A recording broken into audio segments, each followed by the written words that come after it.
नमस्कार व्यूअर्स।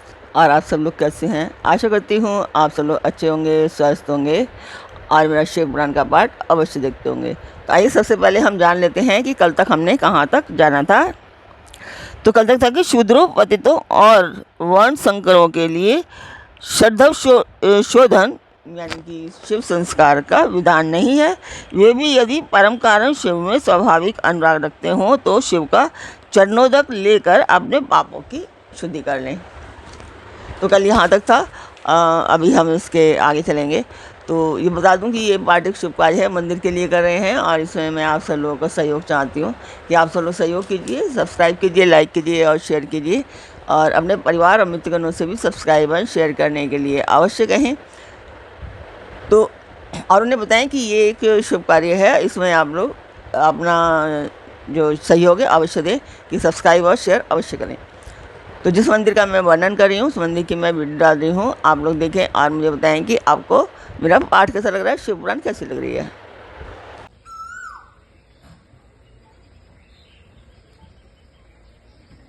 तो मंदिर की वीडियो आपने देखी, आपको पाठ कैसा लग रहा है कमेंट बॉक्स में मुझे अवश्य बताएं। तो अब हम चलते हैं आज के पाठ पर। स्वागत करती हूँ मैं आप सभी का अपने इस कार्यक्रम शिव पुराण में। शिव पुराण की ये वायव्य संहिता का उत्तराखंड पाठ चल रहा है और इसमें आज आप सुनने वाले हैं समय संस्कार या समयाचार की दीक्षा की विधि। तो आज मैं आपको सबसे पहले ये बता दूं कि एक दिन मैं शॉर्ट वीडियो डाल रही हूँ और एक दिन मैं डिटेल वीडियो डाल रही हूँ। तो अभी मैं एक ही वीडियो डाला करूँगी और रोज़ाना जैसे 2 या 3 वीडियो डालती थी मैं ऐसे नहीं डाल पाऊँगी। तो यही था मुझे बताना आज जो इम्पोर्टेंट है। मैं एक ही वीडियो डाल पाऊँगी, अब मतलब डाल पाऊँगी क्या डालूँगी जो भी है। तो आप लोग ज़रूर देखें और उसका सब्सक्राइब अवश्य करते रहिए। तो अब हम चलते हैं आज के पाठ पर। तो यहाँ पे उपमन्यु कहते हैं कि यदुनंदन नाना प्रकार के दोषों से रहित शुद्ध स्थान और पवित्र दिन में गुरु पहले शिष्य का समय नामक संस्कार करें। गंध, वर्ण और रस आदि से विधि पूर्वक भूमि की परीक्षा करके वास्तुशास्त्र में बताई हुई पद्धति से वहाँ मंडप का निर्माण करें। मंडप के बीच में वेदी बनाकर 8 दिशाओं में छोटे छोटे कुंड बनाएं। फिर ईशान कोण में या पश्चिम दिशा में प्रधान कुंड का निर्माण करें।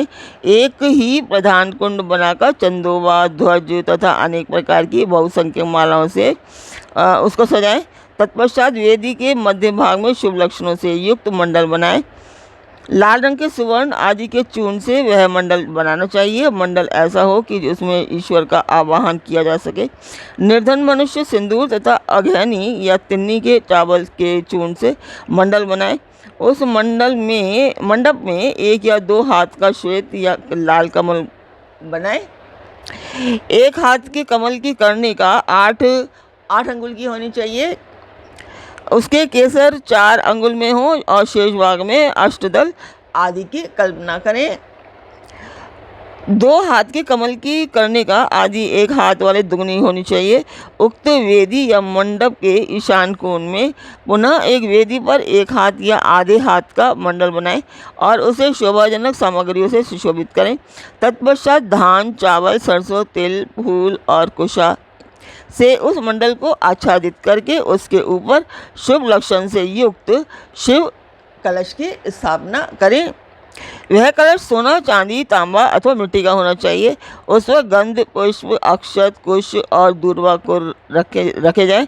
उसके कंठ में सफ़ेद सूत लपेटा जाए और उसे 2 नूतन वस्त्रों से आच्छादित किया जाए। उसमें शुद्ध जल भर दिया जाए। कलश में 1 मुट्ठा कुश अग्रभाग ऊपर की ओर करके डाला जाए। सुवर्ण आदि द्रव्य छोड़ा जाए और उस कलश को ऊपर से ढक दिया जाए। उस आसन रूप कमल के उत्तर दल में सूत्र आदि के बिना झारी या गंडुआ, वर्धनी यानी कि विशिष्ट जलपात्र,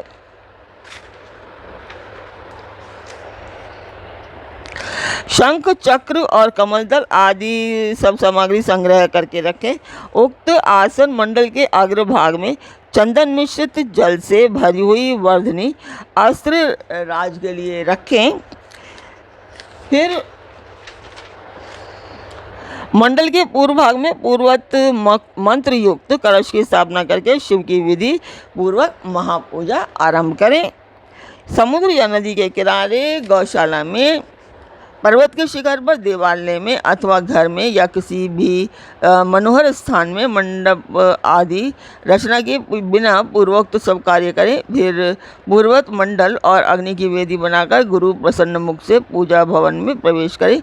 वहाँ सब प्रकार के मंगल कृत्य का संपादन करके नित्य कर्म के अनुष्ठान पूर्वक मंडल के मध्य भाग में महेश्वर की महापूजा करने के अनंतर पुनः शिव कलश पर शिव का आवाहन पूजन करें।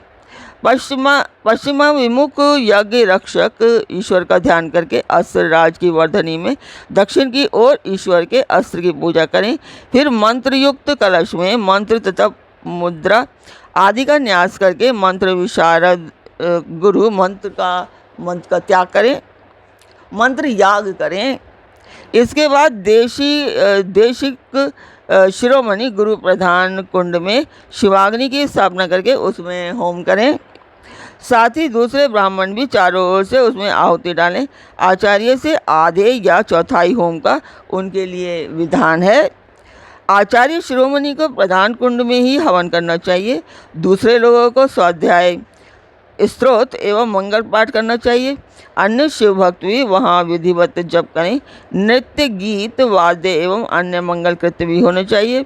सदस्यों का विधिवत पूजन, वाचन तथा पुनः भगवान शंकर का पूजन संपन्न करके शिष्य पर अनुग्रह करने की इच्छा मन में ले आचार्य महादेव जी से इस प्रकार प्रार्थना करनी चाहिए।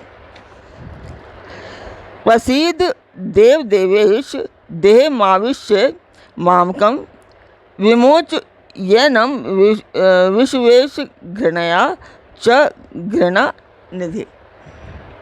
देव देवेश्वर प्रसन्न होइए, विश्वनाथ दयानिधि मेरे शरीर में प्रवेश करके आप कृपा पूर्वक इस शिष्य को बंधन मुक्त कराइए।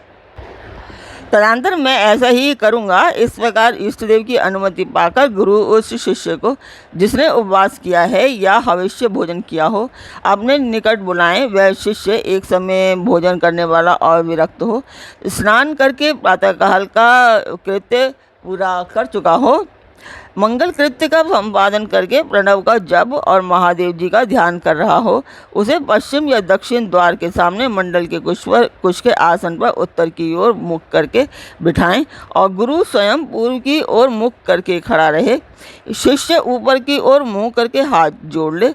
गुरु प्रोक्षणी के जल से शिष्य का प्रोक्षण करके उसके मस्तक पर अस्त्र मुद्रा द्वारा भूल फेंक कर मारे।